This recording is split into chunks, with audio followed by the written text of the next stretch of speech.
Nous voici maintenant dans le corrigé concernant le cas pratique Centre hospitalier des Alpes.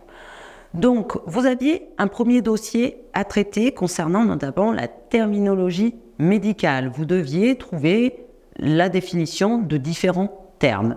Je ne vais pas tout vous lister, je vous invite à regarder, je vais juste vous donner un ou deux exemples. Donc, par exemple, hystérectomie, c'est l'ablation de l'utérus.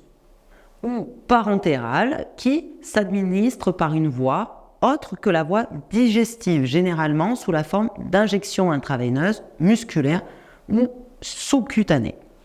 Ensuite, vous aviez une question 2 qui vous demandait de donner la signification de différentes abréviations. Donc, on peut retenir par exemple RGO, reflux gastro-œsophagien, ou MDPH, maison départementale des personnes handicapées. Je vous invite à les noter toutes ces définitions et à les mettre dans un glossaire. Dans la question 3, on vous demandait de comparer les termes suivants. La colectomie et colostomie, ablation chirurgicale du côlon ou déviation chirurgicale permettant de relier le côlon à la paroi abdominale, etc., etc. Ensuite, la question 4, vous deviez remplacer les termes soulignés par la terminologie médicale. Donc, vous avez les réponses entre parenthèses à la suite du mot souligné. Donc, je vous laisse en prendre connaissance et annoter ces définitions.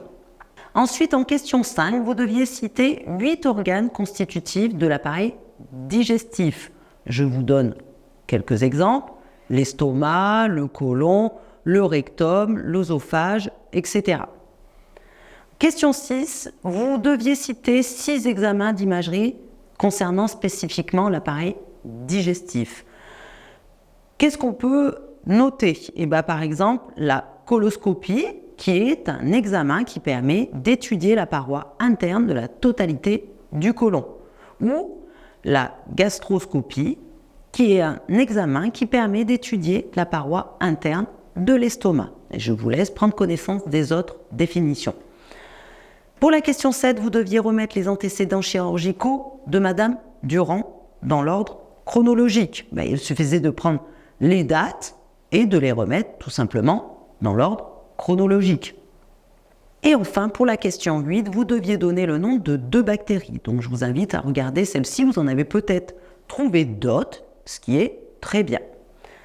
Pour le dossier 2 qui concernait le dossier médical du patient, première question, vous deviez citer 6 éléments constitutifs d'une ordonnance médicamenteuse.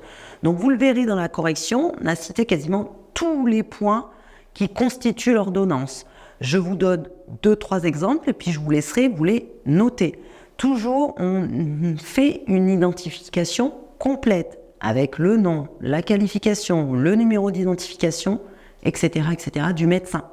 Le nom, le prénom du patient, son âge, son sexe, son poids, sa taille, etc., etc. Donc, je vous invite à noter tous ces éléments, ça peut être important. Question 2, nous parlions du dossier médical partagé. Donc, pour la correction, on vous a mis un lien qui vous guide sur votre espace médical partagé du site amélie.fr.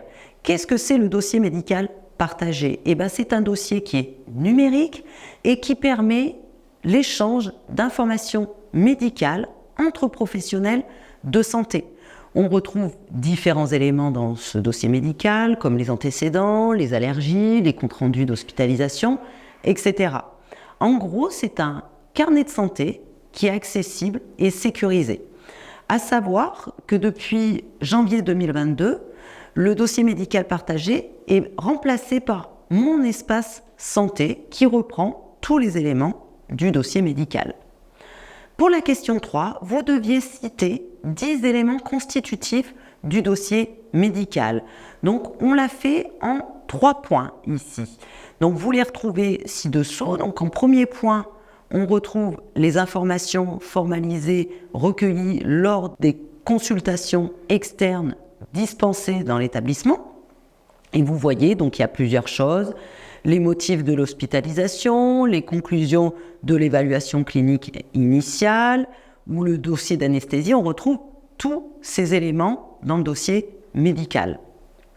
On retrouve aussi tout ce qui va être des informations formalisées, c'est-à-dire tout ce qui va être lettres de liaison, les modalités de sortie, etc., etc.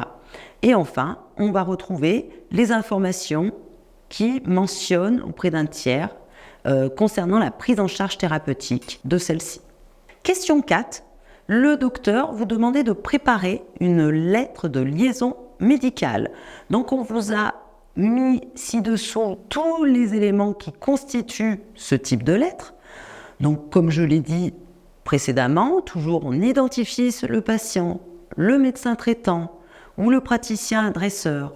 On notifie aussi les motifs d'hospitalisation, etc., etc. On vous en a mis un certain nombre, je vous invite à les noter également. Question 5, qui était « Quelles sont les modalités de conservation des informations concernant la santé du patient et quels étaient le délai d'archivage du patient ?»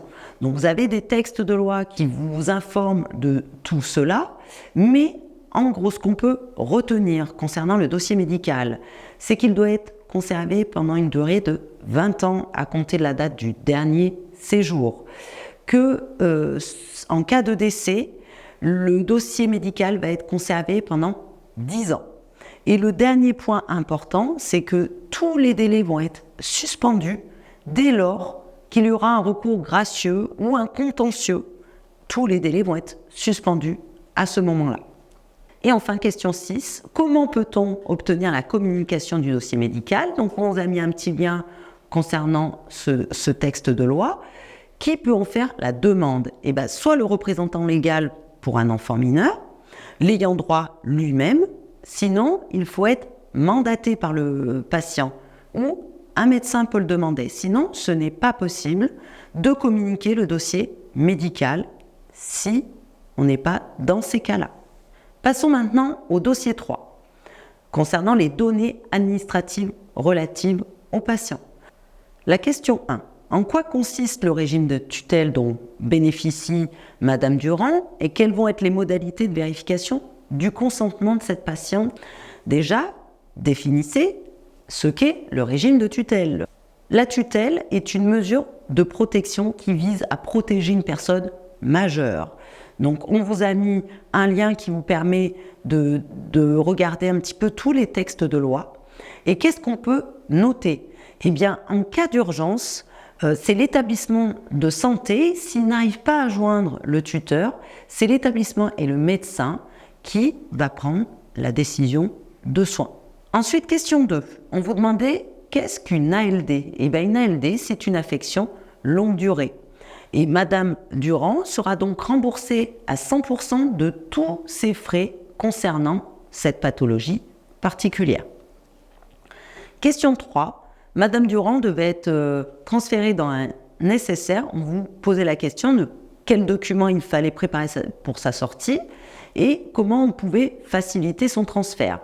De bien avoir la prescription de transport, la lettre du médecin traitant, les comptes rendus d'intervention, le bulletin d'hospitalisation, tous les documents qui vont être nécessaires au transfert de cette personne.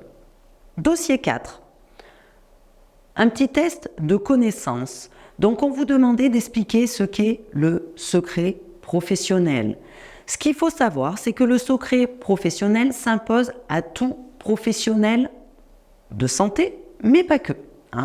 Mais en particulier, pour les professionnels de santé, on va être sur du secret médical pour les médecins.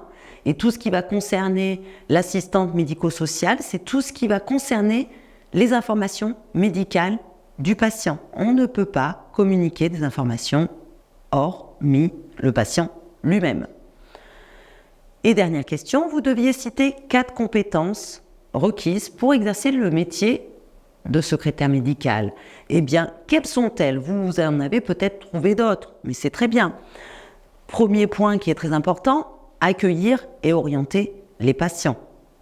Aussi également d'utiliser les outils bureautiques, d'utiliser le vocabulaire médical, d'avoir une maîtrise de l'outil informatique, etc. Vous en avez différentes sortes. Je vous laisse donc bien reprendre tout ce corrigé dans le détail et on se retrouve dans un prochain chapitre.